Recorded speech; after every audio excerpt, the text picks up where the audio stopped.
हाय दोस्तों, मैं SS class में स्वागत करता हूं।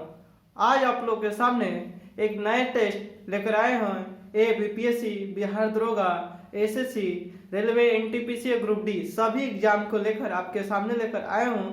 दोस्तों, इस टेस्ट में लगभग 50 क्वेश्चन रहेगा और आप लोग के सामने आंसर दिया जाएगा। तो दोस्तों, बात करते हैं, इस वीडियो को शुरू से अंत तक जरूर देखें और दोस्तों वीडियो को लाइक करें। अगर मेरे चैनल पर अगर पहली बार देख रहे हैं तो सब्सक्राइब बटन दबाकर बेल आइकन का बटन जरूर दबाएं ताकि नोटिफिकेशन सबसे पहले आपके पास पहुंचे। तो दोस्तों, इस टॉपिक तो अगर दोस्तों आप लोग को टेस्ट अच्छा लग रहा है तो प्लीज वीडियो को लाइक और कमेंट जरूर करें कि आप लोग को टेस्ट कैसा लग रहा है। तो दोस्तों, आते हैं अपने टेस्ट पर क्वेश्चन का, देखते हैं क्या क्या है क्वेश्चन। भारत के संविधान में कितने सूचियां हैं? भारत के संविधान में कितने सूचियां हैं? तो 3 सूची है। भारत के संविधान में कितनी सूचियां हैं? 3। संघ सूची, समवर्ती सूची, राज्य सूची। शिक्षा की सूची में आता है तो समवर्ती सूची में आता है। जनगणना की सूची में आता है, समवर्ती सूची में आता है। तो इसी तरह भारत के संविधान में कितने सूचियां हैं? 3 है। संघ मतलब केंद्र सरकार बनाएगा, संघ सूची, समवर्ती सूची, राज्य सूची। राज्य सूची राज्य सरकार द्वारा बनाया जाता है, संघ सूची केंद्र सरकार द्वारा और समवर्ती सूची पर दोनों द्वारा किया जाता है। दोस्तों, नेक्स्ट क्वेश्चन की बात करते हैं। राज्य सरकार को बर्खास्त किसके द्वारा किया जा सकता है? राज्य सरकार को बर्खास्त किसके द्वारा किया जा सकता है? तो राज्यपाल के सहमति से, राज्यपाल के सिफारिश पर राष्ट्रपति करता है। सिफारिश पर राष्ट्रपति करता है। किसी राज्य को बर्खास्त किसके द्वारा किया जाता है? तो राज्यपाल सिफारिश करेगा कि वहां का विधानसभा या सदन बढ़िया से नहीं चल रहा है तो उसकी सिफारिश पर राष्ट्रपति उस राज्य को बर्खास्त कर देगा। राष्ट्रपति शासन लगाएगा या फिर से चुनाव करवाया जा सकता है। गया एक धार्मिक स्थान है, यह किस राज्य में स्थित है? गया एक धार्मिक स्थान है, किस राज्य में स्थित है? बिहार में। गया में ही भगवान गौतम बुद्ध का जो ज्ञान की प्राप्ति हुआ था, फाल्गु नदी के किनारे बोध वृक्ष के नीचे। अमरनाथ गुफा किस देश में है? तो अपना देश भारत में है। अमरनाथ गुफा किस देश में है? तो भारत में है। एस्किमो का मुख्य व्यवसाय क्या है? एस्किमो का मुख्य व्यवसाय क्या है? तो शिकार करना। क्या चीज है? उनका शिकार करना होता है मुख्य व्यवसाय। एस्किमो का मुख्य व्यवसाय क्या है? शिकार करना। भारत में प्रथम इको टाउन के रूप में किसको विकसित किया गया? भारत में प्रथम इको टाउन के रूप में किसको विकसित किया गया? तो ये पानीपत को किया गया। किसको?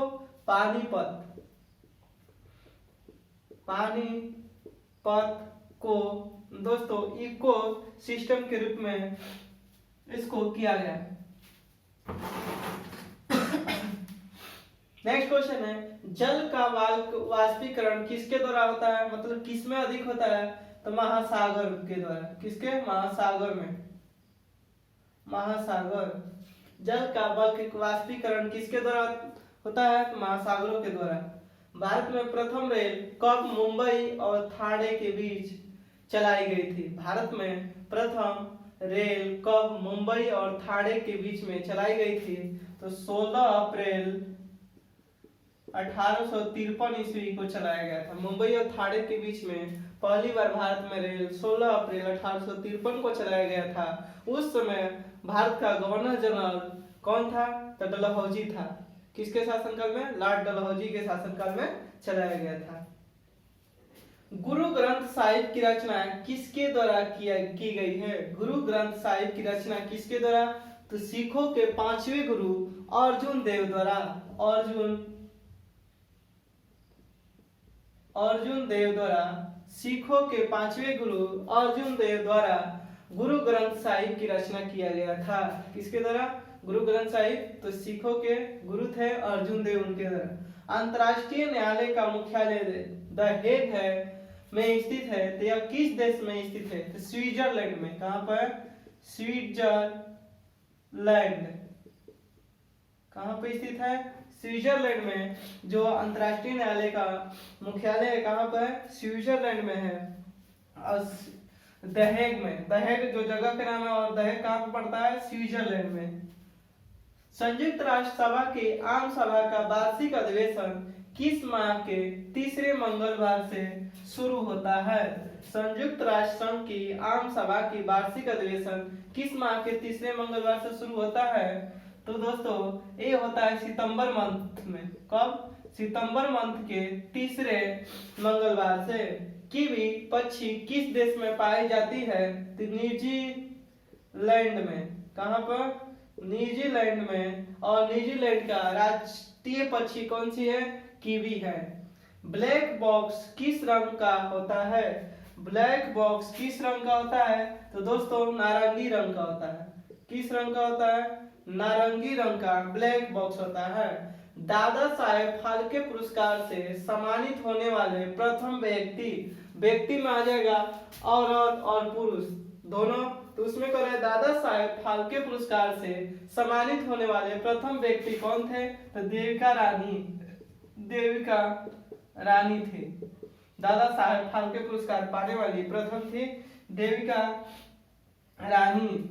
नेक्स्ट क्वेश्चन है, Lakshmibai national college of physical education कहाँ स्थापित है?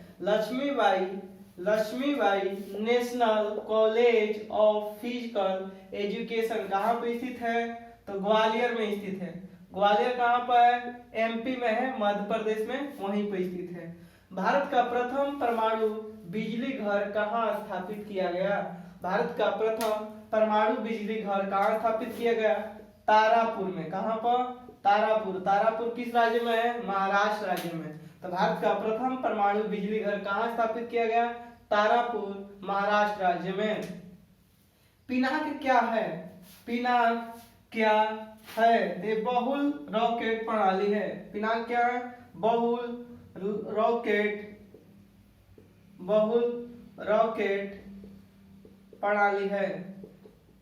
पिनाक क्या है? बहुल रॉकेट प्रणाली है। भारत के किस शहर को मरुस्थल की राजधानी कहा जाता है? भारत के किस शहर को मरुस्थल की राजधानी कहा जाता है? तो आपको भारत राजस्थान में पड़ेगा। भारत के किस शहर को मरुस्थल की राजधानी कहा जाता है? जैसलमेर को। जैसलमेर है राजस्थान में, उसी को मरुस्थल की राजधानी कहा जाता है। काराकोरम राजमार्ग किन दो देशों को जोड़ता है? काराकोरम राजमार्ग किन दो देशों को जोड़ता है? चीन और पाकिस्तान को। चीन पाकिस्तान को कौन सा द्वारा? काराकोरम द्वारा जोड़ता है। किस खेल के मैदान का आकार सबसे बड़ा होता है? पोलो के खेल के मैदान सबसे बड़ा होता है। किस खेल के मैदान का आकार सबसे बड़ा होता है? पोलो। किस राज्य का सचिवालय भवन राइटर्स बिल्डिंग के नाम से जाना जाता है? किस राज्य का सचिवालय भवन राइटर्स बिल्डिंग के नाम से जाना जाता है? तो पश्चिम बंगाल के सचिवालय का जो बिल्डिंग है राइटर बिल्डिंग्स के नाम से जाना जाता है।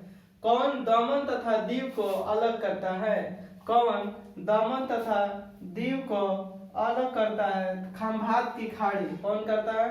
खंभात की खाड़ी। कौन दमन तथा दीव को अलग करता है? खंभात की खाड़ी।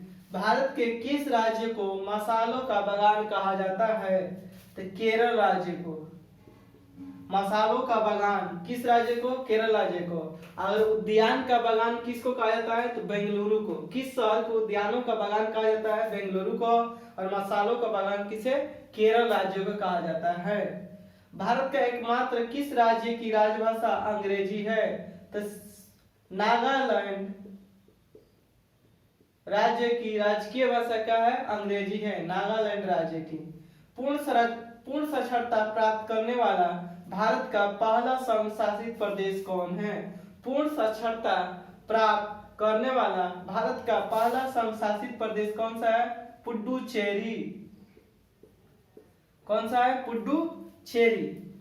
भारत के सर्वोच्च नागरिक समान भारत रत्न से सम्मानित होने वाला पहला विदेशी कौन है?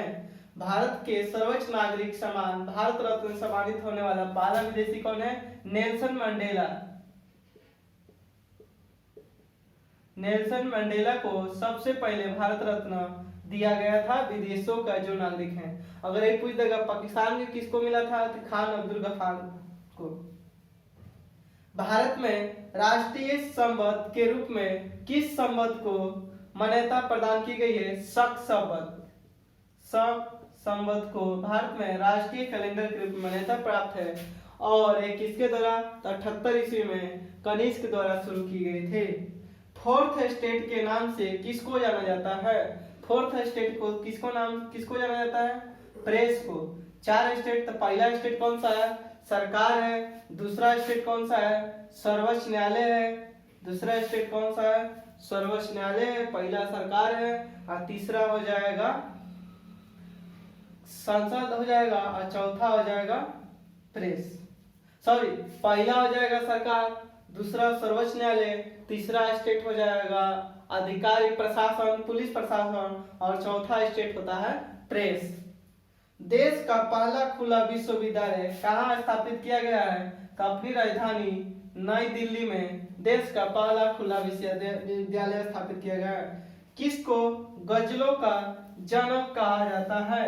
किसको गजलों का जनक कहा जाता है? मिर्जा गलीब को गजलों का जनक कहा जाता है। मिर्जा गलीब को गजलों का जनक कहा जाता है। बिहू किस राज्य का मुख्य पर्व है? असम राज्य का।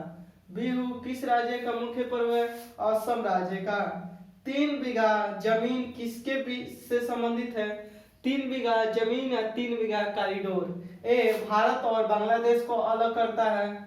भारत और बांग्लादेश का सीमा है और उसी को 3 बीघा जमीन या 3 बीघा कॉरिडोर किस राज्य से संबंधित है? तो पश्चिम बंगाल राज्य से संबंधित है। जैसा ऑप्शन रहेगा वैसा करेंगे। गोल्डन गर्ल किस महिला की आत्मकथा है? गोल्डन गर्ल किस महिला की आत्मकथा है? तो पीटी उषा का। गोल्डन गर्ल किस महिला का आत्मकथा है? गोल्डन गर्ल किस महिला की आत्मकथा है? तो पीटी उषा की आत्मकथा है गोल्डन गर्ल। अपनी शक्ति को समेकित करने के बाद बलबन ने कौन सी उपाधि धारण की? अपनी शक्ति को समेकित करने के बाद बलबन ने कौन सी उपाधि धारण की? जिल ए इलाही। कौन सी उपाधि? जिल ए इलाही।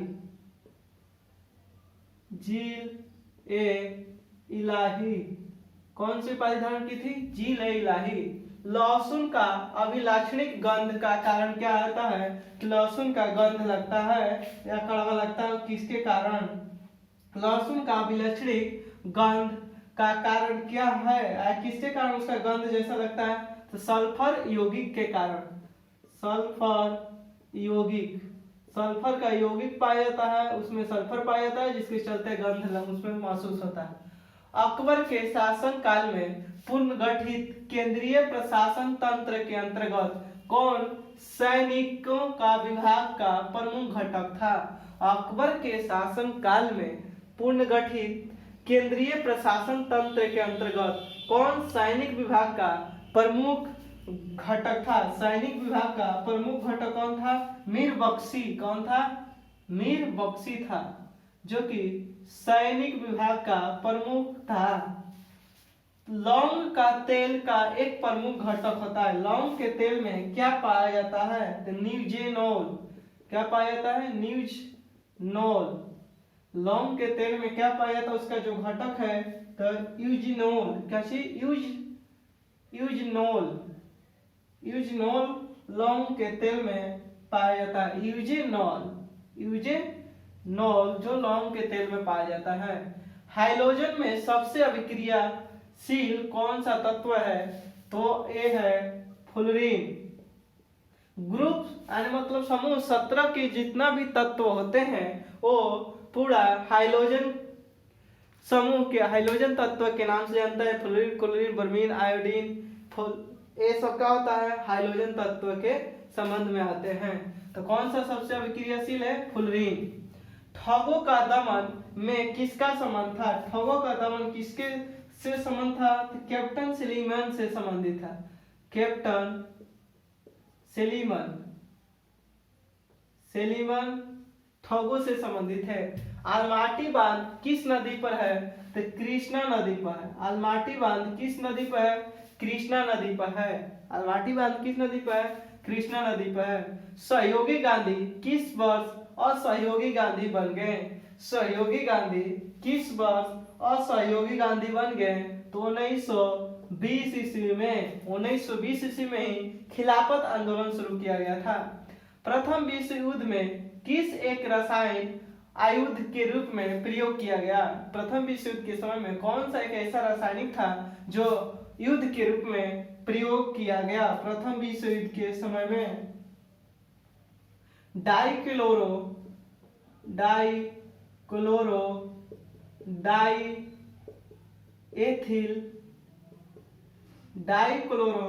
डाइएथिल सल्फाइड किसका प्रयोग किया गया? प्रथम विश्व युद्ध के समय में एक रासायनिक आयुध के रूप में प्रयोग किया गया था। कौन सा? Diethyl sulphide. द्वितीय विश्व युद्ध में किसका प्रयोग किया गया था? तो बारूद का जो आइसोमिथाइल जो कि उसी के नाम पर नोबेल पुरस्कार दिया, डायनामाइट का आविष्कार किया गया था। द्वितीय विश्व युद्ध में कौन सा रासायनिक प्रयोग का? डायनामाइट का किया गया था। प्रथम विश्व युद्ध में डाइएथिल सल्फाइड का प्रयोग किया गया था। अल्फा क्रिएटिन एक प्रोटीन है जो किसमें उपस्थित होता है? अल्फा क्रिएटिन एक प्रोटीन है जो किसमें उपस्थित होता है? तो ऊन में उपस्थित होता है। किसमें? ऊन में। अल्फा क्रिएटिन एक प्रोटीन है जो किसमें उपस्थित होता है? ऊन में। किसका अधिकतम ईंधन मान होता है? तो हाइड्रोजन का उच्चतम अधिकतम मान होता है हाइड्रोजन। किसकी खेती प्रतिरोपण विधि से की जाती है? प्याज की खेती प्रतिरोपण विधि से की जाती है। भैंस के दूध में औसत वसा की मात्रा कितनी होती है? तो 7.2% होती है। भैंस के दूध में औसत वसा की मात्रा कितनी होती है? 7.2% होती है। और भारत में भैंस कितने प्रतिशत? तो लगभग 57% पाए जाते हैं। और विश्व के सबसे ज्यादा पशु किस देश में पाए जाते हैं? भारत में। दूध में प्रथम स्थान किसका है? भारत का। अंडमान और निकोबार द्वीपों की आदिवासी जनसंख्या किस जाति की है? अंडमान और निकोबार के जो आदिवासी हैं, जो द्वीप हैं, वो किस जनसंख्या की जाति का है? तो निग्रोसम का है। किसकी जाति का नाम है? निग्रोसम जाति का नाम है, उसी से संबंधित है। प्राचीन भारत में कौन सी लिपि दाईं ओर से बाईं ओर लिखी जाती थी? प्राचीन भारत में कौन सी लिपि दाईं ओर से बाईं ओर लिखी जाती थी? तो खरोष्टी लिपि। कौन सी? खरोष्टी लिपि, जो कि दाईं ओर से बाईं ओर लिखी जाती है। कौन सा एक तारा पृथ्वी के सर्वाधिक नजदीक है? तो सूर्य। सूर्य क्या है? तो तारा है जो पृथ्वी के सबसे नजदीक है। मिलिंद पन्ह राजा मिलिंद पन्ह में किसके बारे में व्याख्या किया गया? राजा मिलिंद। और किस बौद्ध भिक्षु के माध्यम से संवाद के रूप में है? तो नागसेन। दोनों के बीच में जो संवाद की चर्चा की गई है, नागसेन और मिलिंद पन्ह मिलिंद राजा था, उन दोनों को जो संवाद है किसके नाम से जाना जाता है? मिलिंद पन्ह के नाम से जाना जाता है। शहद का प्रमुख घटक क्या है? ग्लूकोज है। ग्लूकोज लिखा जाता है ग्लूकोज, पढ़ा जाता है ग्लूकोज। हृदय को रक्त का संभारण करने वाली धमनी क्या कहलाती है? हृदय का रक्त संभारण करने वाली धमनी क्या कहलाती है? हृदय धमनियां। क्या कहलाती है? हृदय धमनियां। हृदय को रक्त का संभारण करने वाली धमनियां क्या कहलाती है? हृदय धमनियां। सामान्य क्रियाशील पुरुषों के लिए प्रोटीन की उपयुक्त दैनिक मात्रा कितनी होनी चाहिए? तो 55 होनी चाहिए। सामान्य क्रियाशील पुरुष के लिए प्रोटीन की उपयुक्त दैनिक मात्रा कितनी होनी चाहिए? तो 55% यानी 55 ग्राम होना चाहिए। कितना ग्राम होना चाहिए? ग्राम में पूछेगा। 55 ग्राम। किस एक राजा देश में अशोक के व्यक्तिगत नाम का उल्लेख मिलता है? अशोक। किस अभिलेख में या किस लेख में या किस राजा देश में अशोक के व्यक्तिगत नाम का उल्लेख मिलता है? अशोक। तो किस अभिलेख में? मास्की अभिलेख में मिलता है उसके नाम अशोक, मास्की अभिलेख में। महायान बौद्ध धर्म में बोधिसत्व अवलोकितेश्वर को और किस अन्य नाम से जानते हैं? महायान बौद्ध धर्म में बोधिसत्व अवलोकितेश्वर को और किस नाम से जानते हैं? किस नाम से जानते हैं? तो पणमणि के नाम से जानते हैं, पदमपणि के नाम से, पदमपणि के नाम से जानते हैं। किस नाम से? पदमपणि के नाम से जानते हैं। गुप्त शासकों द्वारा जारी किए गए चांदी के सिक्कों क्या कहलाते हैं? गुप्त शासकों द्वारा जारी किए गए चांदी के सिक्के क्या कहलाते थे? पर्ण। क्या कहलाते थे? पर्ण। गुप्त शासकों द्वारा जारी किए गए चांदी के सिक्के क्या कहलाते थे? पर्ण। वॉशिंग मशीन का कार्य सिद्धांत क्या है? तो अपकेंद्रीकरण। अपकेंद्रीकरण द्वारा वॉशिंग मशीन किस सिद्धांत पर कार्य करता है? तो अपकेंद्रण के द्वारा करता है। अपकेंद्रण किस पर? अपकेंद्रण के द्वारा। गुप्त काल में खेती योग्य भूमि क्या कहा जाता है? कहा जाता था। गुप्त काल में जो पर खेती की जाती थी उसको क्या कहा जाता था? गुप्त काल में खेती करने वाले भूमि को क्या कहा जाता था? तो क्षेत्र भूमि। क्षेत्र भूमि। भारत के संविधान की 8वीं अनुसूची में कितनी भाषाओं का उल्लेख है? तो 22 भाषाओं का उल्लेख है। कितनी भाषाओं का? 22 भाषाओं का उल्लेख है। तो दोस्तों ये क्वेश्चन आया इतना था सीरीज। अगर आप लोग को अच्छा लगे तो वीडियो को प्लीज शेयर करें और कमेंट में जरूर बताएं कैसा टेस्ट लगा। तब तक के लिए मिलेगा अगले वीडियो में। धन्यवाद।